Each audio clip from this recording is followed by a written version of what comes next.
नमस्कार. आज काय स्पेशलमध्ये मी सारिका आपल्या सर्वांचं खूप मनापासून स्वागत करते. आज आपण मस्त झणझणीत तर्रीदार अशी कटाची मिसळ कशी बनवायची हे बघणार आहोत. कटाची मिसळ बनवणारच आहोत, त्याबरोबर ह्या मिसळसाठी लागणारा मसालासुद्धा आपण बनवणार आहोत. त्याबरोबर जो कट मिळतो किंवा त्यालाच आपण जे सॅम्पल म्हणतो ते सुद्धा कसं बनवायचं हे मी या व्हिडिओमध्ये सांगितलेलं आहे. आपण या व्हिडिओमध्ये दिलेल्या प्रमाणानुसार 5 ते 6 लोकांसाठी मिसळ तयार होते.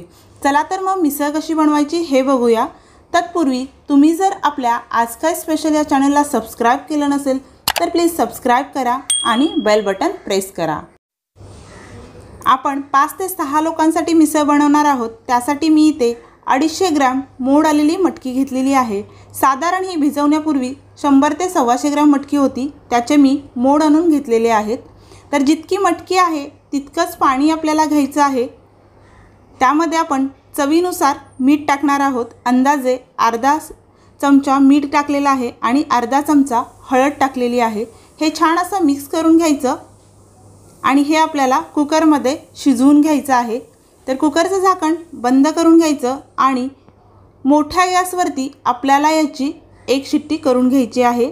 लक्षात ठेवा, गॅस मोठा हवा आणि एकच शिट्टी करायची, कारण जर मटकी जास्त शिजली तर मिसळची चव बिघडते. एक शिट्टी झालेली आहे. कुकर थंड झाला आहे. ओपन करून बघूयात. मटकी आपली अगदी परफेक्ट अशी शिजलेली आहे. अशी पूर्ण मटकी अख्खी आहे आणि ती शिजलेली सुद्धा आहे. तुम्हाला मी चेक करून दाखवते. हे बघा, अशा पद्धतीने.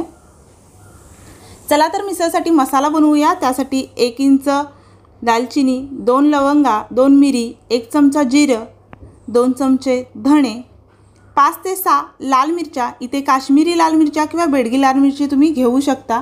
4 चमचे सुक्या खोबऱ्याचा खीस, तुम्ही ओल्या खोबऱ्याचा सुद्धा घेऊ शकता. चवीनुसार मीठ, कांदा लसूण मसाला, त्याचबरोबर काश्मीरी लाल मिरची पावडर. त्याबरोबर मी 8 ते 9 लसणाच्या पाकळ्या घेतल्यात. 1 हिरवी मिरची घेतली आहे. 1 इंच आलं, कोथिंबीर, कढीपत्ता, 1 टोमॅटो उभा चिरलेला, त्याचबरोबर 3 कांदे उभे चिरून घेतलेले आहेत. तर या सर्व साहित्याची लिस्ट मी डिस्क्रिप्शन बॉक्समध्ये देत आहे. मिसळ मसाला बनवण्यासाठी मी एक कढई गरम करून घेतलेली आहे. त्यामध्ये जे 4 चमचे सुक्या खोबऱ्याचा खीस घेतला आहे, हा खीस मी सतत हलवत अगदी थोडासा कलर बदलेतोपर्यंत भाजून घेणार आहे. खोबरं व्यवस्थित भाजलं तरच आपल्या मिसळला किंवा कटाला तर्री खूप छान येते. तर खोबरं भाजून झालं आहे. त्यामध्ये मी लाल मिरच्या टाकत आहेत. मी मिरचीचे तुकडे करून घेतलेले आहेत, त्यामुळे मिरची अगदी व्यवस्थित अशी भाजते. त्यामध्ये धणे, जिरे, लवंग, मिरी आणि दालचिनी टाकूनसुद्धा 1 मिनिटासाठी परतून घेणार आहे. या ठिकाणी तुम्ही हे खडे मसाले किंवा धणे जिरे वापरणार नसाल तर तुम्ही या ठिकाणी गोडा मसाला वापरू शकता, जो तर्रीमध्ये तुम्ही डायरेक्ट वापरू शकता. सर्व सुके मसाले भाजून झालेले आहेत. आता यामध्ये आपण 1 चमचा तेल घालून घेतलेला आहे आणि यामध्ये 3 उभे चिरलेले कांदे होते, ते आपण भाजून घेणार आहोत. कांदा सतत हलवत थोडासा ट्रान्सपरंट होईतोपर्यंत किंवा त्याचा कलर चेंज होईतोपर्यंत भाजून घ्यायचा आहे. कांदा छान असा भाजून तयार झाला की त्यामध्ये आपण लसूण घालणार आहोत. 8 ते 9 पाकळ्या लसणाच्या, 1 हिरवी मिरची आणि 1 इंच आलं यामध्ये घालून आपण हे 1 ते 2 मिनटासाठी परतून घेणार आहोत. 1 ते 2 मिनटं झालेली आहेत. आता यामध्ये आपण 1 उभा चिरलेला पिकलेला टोमॅटो घेतलेला आहे. टोमॅटो हायब्रिड घ्यायचा, म्हणजे त्याचा कलरही छान येतो आणि आंबटपणा कमी असतो. तर देशी टोमॅटो हा थोडासा आंबट असतो. हे सर्व भाजून झाल्यानंतर हे आपण काढून घेऊयात आणि मसाला बनवण्यासाठी एक मिक्सरचं भांडं घेतलेलं आहे. त्यामध्ये जे सुके भाजलेले मसाले होते ते घालून आपण याची पावडर करून घेणार आहोत. सुरुवातीला ही पावडर तयार झाली की यामध्ये जे आपण कांदा, लसूण, टोमॅटो, आलं, मिरची ह्या सर्व गोष्टी भाजून घेतलेल्या आहेत त्या ॲड करणार आहोत.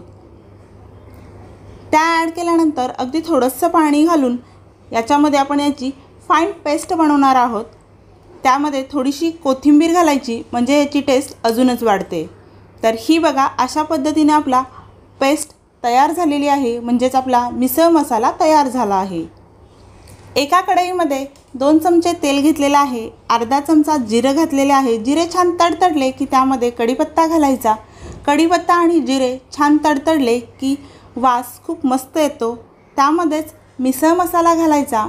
मिसळ मसाला घातल्यानंतर आपल्याला 4 ते 5 मिनिटं मध्यम गॅसवरती व्यवस्थित असा भाजून घ्यायचा आहे। ही स्टेप खूप महत्त्वाची आहे। या स्टेपमुळे आपल्या रश्श्याला एकसारखा कलर येतो आणि तर्रीसुद्धा खूप सुंदर येते।